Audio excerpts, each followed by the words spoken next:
I'd like to welcome the Gore family. Welcome to Paradise. I'm so happy to be in your company today. And today, I intend to explain the history of Paradise Island, the history of the Bahamas, which is a very unique history. It is unique in the fact that the Bahamas is an archipelago of 700 islands and over 2,000 limestone rocks and keys spread over 5,400 square miles. Now that's just in terms of landmass. That's not in terms of the geographic layout. The geographic layout of the country spreads over 100,000 square miles from our far northern island, which is Bimini, to the far southern island, which is Anagua. Okay? So geographically speaking, we are spread over 100,000 square miles. But in terms of, if you bring all the land together, all the islands, if you bring all the islands together, we are about 5,400 square miles of land. Okay? This island here, this is known as Paradise Island. We access Paradise Island via a bridge. And the history of this island basically dates back from following the Second World War, which is around 1940s, where you had a Swedish billionaire who came here to the Bahamas in the 1940s and purchased the island from the then government and built his luxurious home on the island. At that time, it was known as Hog Island. Okay, simply because of the fact that he used to raise wild hogs on the island at that time. But he lived there for quite a number of years. Okay, and it wasn't until Mr. Harrington Hatford from A&P Grocery Stores out of the United States came here and purchased the island from him, where he started to build hotel properties, timeshares, condominiums, and he was also instrumental in changing the name from Hog Island to Paradise Island in 1959. Okay, he created a company called the Resorts International, which also then ushered in the first casino license here on Paradise Island in 1962. Okay, alright, so Resorts International was the company who managed all the hotel properties here on this island for quite a number of years. Okay, alright, Mr. Hartford was instrumental in causing the first bridge to be built here on Paradise Island, and that was built in 1967. Okay, alright. And it was a ferry boat? Yes, prior to the construction of boat bridge, you'd have had to access Paradise Island both via a ferry boat, or you'd have had to been a good swimmer. Okay. We were contemplating a swim between Harborside and Royal Tower. Oh, okay. Last night. Okay. All right. Now we're gonna take a right. Guys, did you see that car? It had the steering wheel on the right-hand side. That's right. Yeah, we import vehicles from all over the world, and all of our vehicles come from, like, a lot of them come from the United States, Europe, Japan, all over the world. All right. And therefore, some of the steering wheels will be on the left, and some of them will be on the right. Now we have this hotel here to my left, which is Comfort Suites. This is actually 50% owned by the Atlantis Company. Okay, and 50% owned by a private entity. Okay, but the Atlantis came to the Bahamas for the first time around 1993. At that time, the proprietor of the company, his name is Mr. Saul Kirshen. He was from Sun City, South Africa, of which he was trying to get here in the Bahamas to do this project from in the 80s. But you see, what happened is, at that time, the Bahamas government had sanctions against South Africa. Okay, so they were not allowed to do business in the Bahamas at that time, just like many other countries around the world. Okay, but since the policies of the government of South Africa had changed, and like around 1991, 1992, the policies of the government of the Bahamas was changed against South Africa. Now, before you ask me, I'm going to tell you, because as we traverse throughout the island, I know I'm going to get the question in reference to these beautiful red flowers. You're going to find them throughout the island as we traverse, and they are known as the Royal Poinciana trees. You would find those right around as we traverse around the island. You would find many of them. Okay. In the Bahamas, we also grow quite a number of tropical plants and flowers.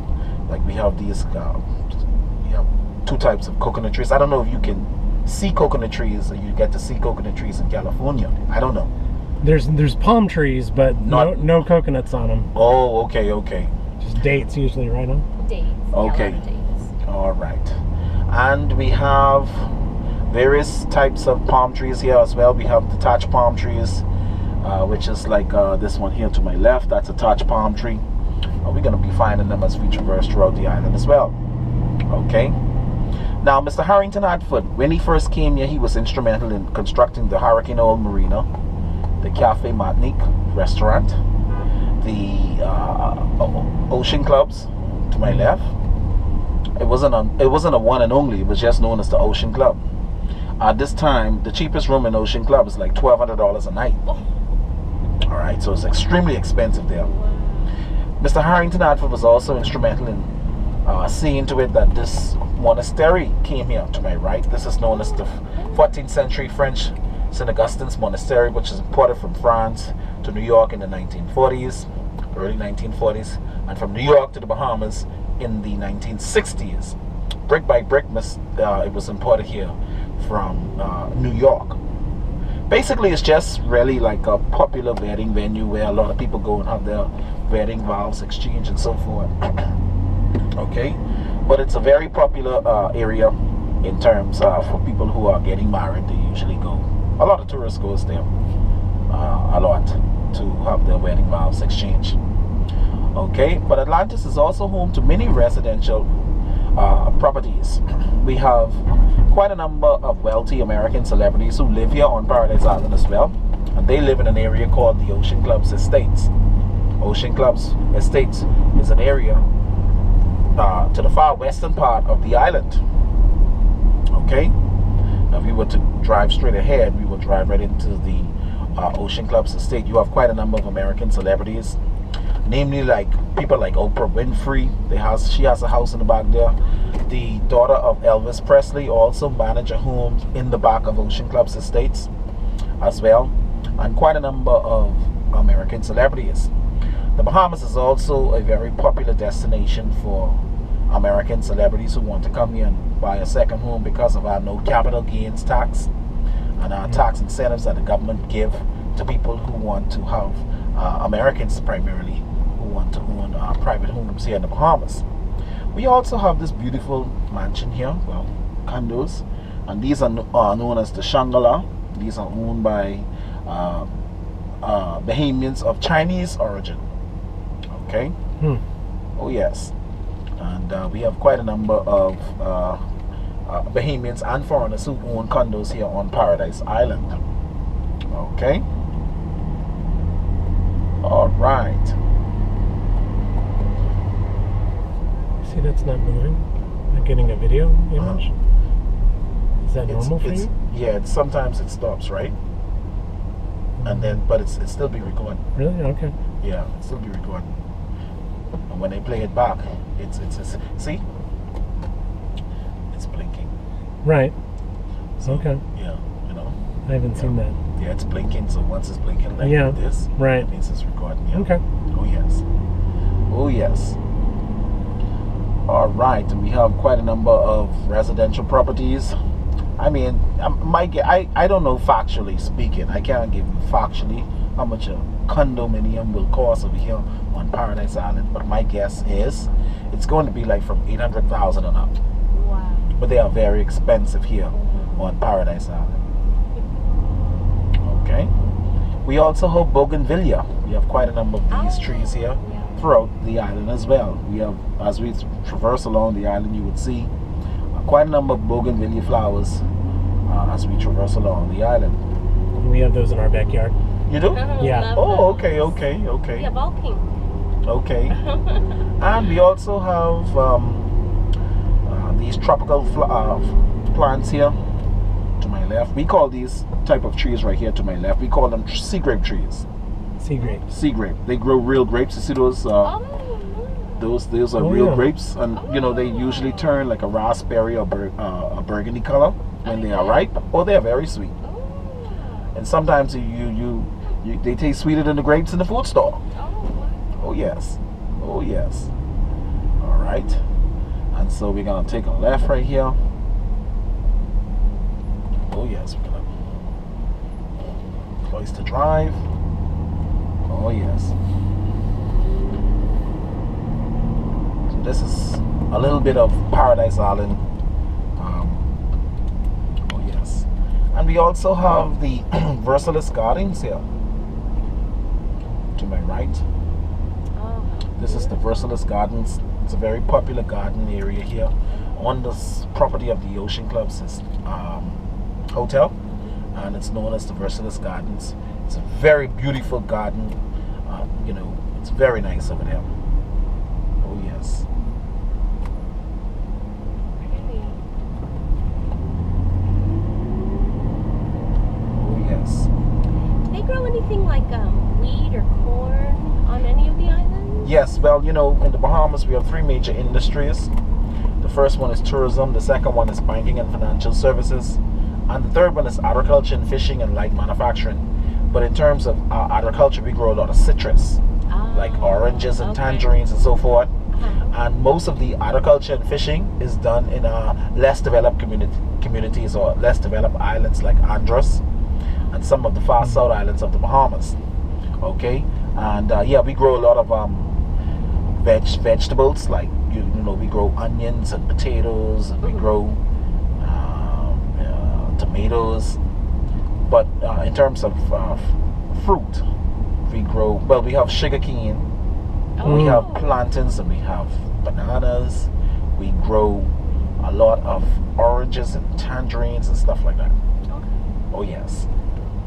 And you know, one time ago the Bahamas was in a position where it almost could feed itself, but over the years we has really strayed off in terms of our agriculture production. The government has really took a lackluster approach in terms of making sure that the country is in a position to feed itself. But now this government is also promising now that they are going to make it a priority that the Bahamas could feed itself. You see what I'm saying? But you know, over the years, from I was a little boy growing up, that was always the talk. You understand what I'm saying? So they only talk this, but in terms of putting it into action, very little action. Oh yes. Like most of governments. That's right. They prefer for us to import. But the more we import, the more tax revenue they collect, because our taxation system is set up a little different from your own in the United States, where we import at least about 80% of our foods from other countries. Okay, and they want us to import, and the more we import, the more taxes we collect. We spend over $1 billion a year on import duties. Wow. Importing food items, clothing items, and everything from other parts of the world. Okay, you know, but yeah. All right, so we have tourism is the number one, banking and financial services number two, agriculture and fishing is the number three. Yeah, but Atlantis has really been the company that provided at least 6,000 stable jobs for the Bahamian people. Atlantis has really could be described as the savior of the economy here on Paradise Island and the country. A lot of people who work at the Atlantis establishment is considered to have a good job. All right, a lot of people can go to the bank and get mortgages and get various types of loans and stuff once they are able to verify that they work to Atlantis. All right, so they has really brought a lot of growth to the economy of the country. Are those jobs very competitive? They are competitive jobs, and yeah, and you know, in some banks and institutions, once you show that you work to Atlantis, you know, right away, whatever you want, right away.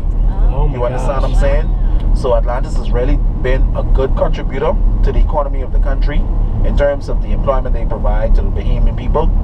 And Mr. Krishna, the original proprietor, has been one of the best businessmen we could ever brought into the country. Okay. However, over the years, the ownership of the country has changed many times. Okay. It's now owned by a company out of Canada called the Brookfield Investments Group. Brookfield is a company out of Canada, a real estate company that came here into the Bahamas about 5 or 6 years ago and purchased the debt of the Atlantis because Mr. Krishna, I don't know whether he was just ailing or the fact that he tried to expand and open up Atlantis in Dubai, and that didn't do well when it first started. But he defaulted on some of his loans, and was in a position where he was not paying his loans.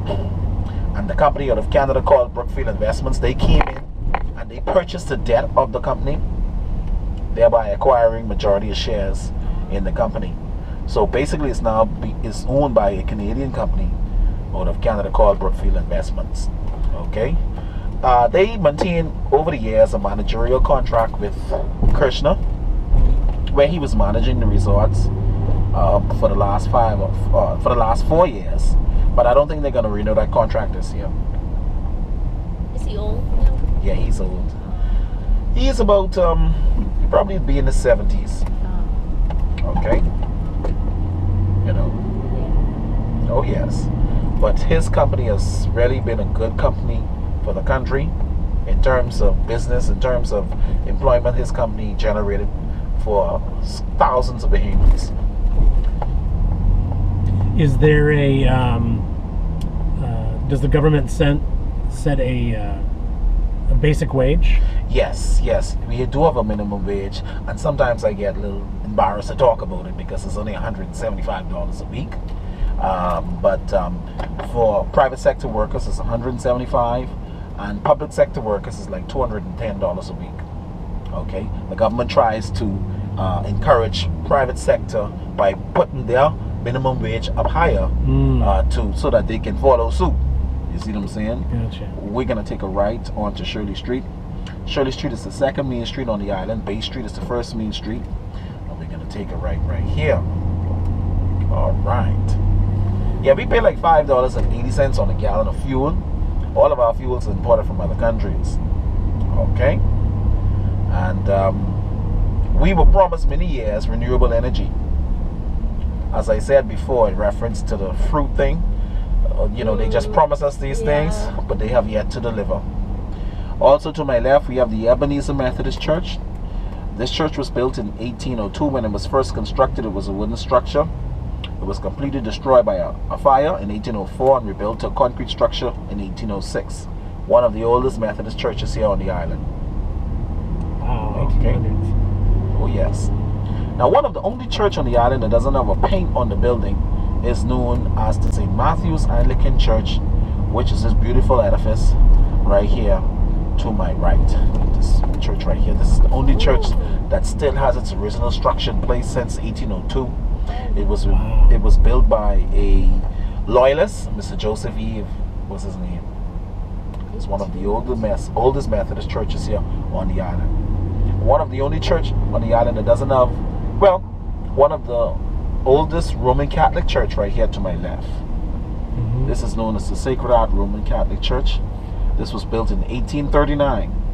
One of the oldest. Unusual for us to see. Oh, so your churches don't have cemeteries? Well, our churches aren't that old. I mean, they don't do that anymore. Oh, they don't bury people at church anymore. Okay.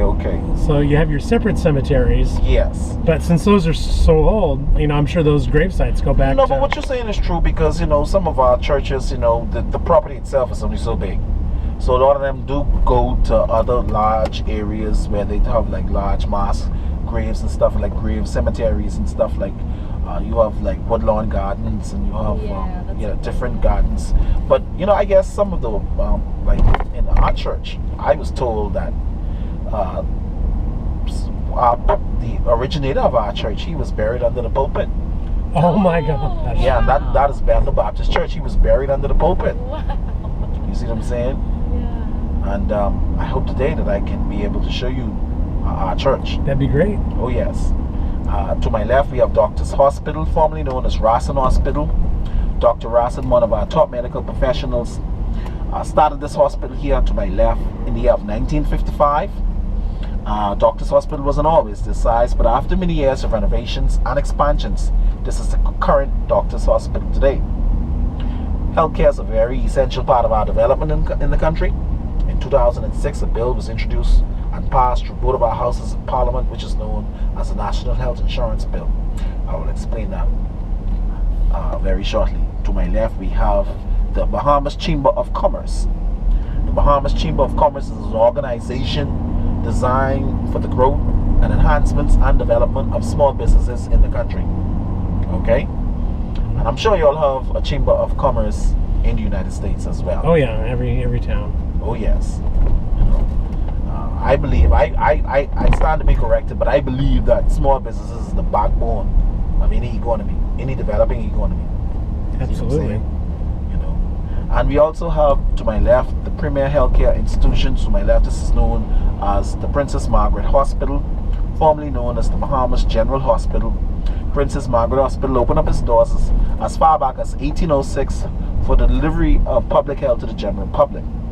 Princess Margaret Hospital wasn't always this size, but after many years of renovations and expansions, this is the current Princess Margaret Hospital today. Okay? About four years ago, the government of the Bahamas awarded a contract at the tune of $80 million for the construction of a new critical care block here at the current Princess Margaret Hospital. And that critical care block is to my left.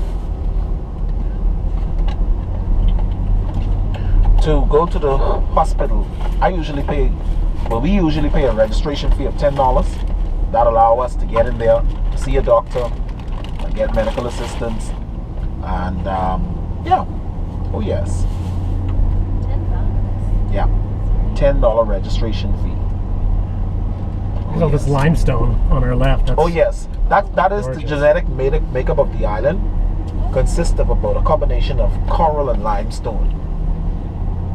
Okay. I know what we're getting here. Oh yes. Oh yes. Oh, I see a fort. Yeah, we're gonna go up there to the Oh. Fort Finn Castle and the Queen's Staircase.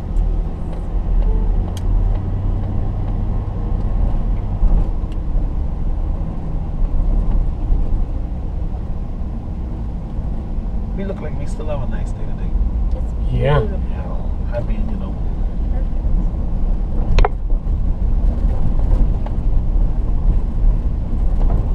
All right, we're gonna take a left onto East Street. Yeah, the island is very small. It's only 21 miles long and 7 miles wide.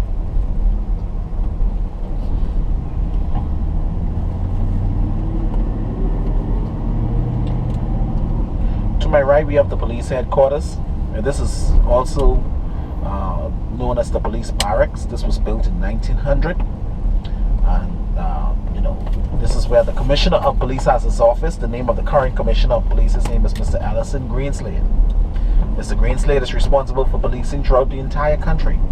It is also the fire branch headquarters. I know in America here, fire services are independent of the government. Mm-hmm. Yeah, well, in the Bahamas, a branch of the Royal Bahamas Police Force consists of the fire services. Oh yes. But they don't cross over. Like one day you wouldn't be fighting a fire, and then the next day be out on patrol. No. Right. That's like a separate branch of which is designated only to fight Right. fires. Okay, Yeah. gotcha.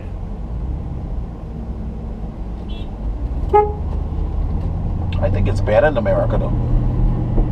When I say that, I mean in terms of having independent firefighters. Now, welcome to the Fort Finn Castle and the Queen's Staircase. Speaking of police officers, is that a police officer? Yes, sir. Oh yes, that is a police officer.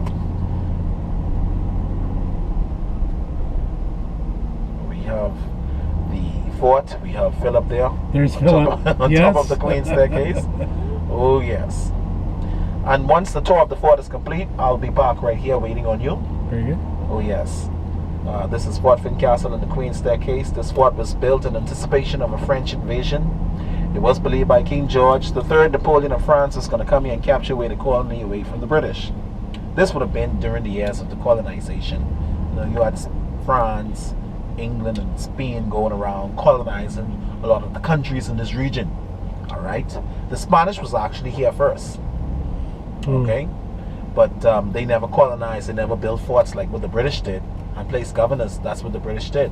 Christopher Columbus discovered the Bahamas on October 12, 1492. Oh, I didn't know that. Yes. And he wanted the Spaniards to colonize the Bahamas, which they never did. But they felt like the Bahamas was theirs. To my left, we have the water tower. This water tower was built in 1928 as a water storage for this section of the island. The water tower stands some 216 feet above sea level, thereby making it the highest point of elevation on the island. This fort, shaped like an old paddle wheel steamer, was built to protect the western entrance of the harbor. The fort was built, whereas it took 600 slaves who were brought in from West Africa who worked a total of 18 hours a day with hammers and chisels, chiseling out this entire fort area out of a big massive rock. Okay? And there'll be somebody to take you on a tour of this fort, and once the tour of the fort is complete, we will meet at top of the Queen's Staircase, okay?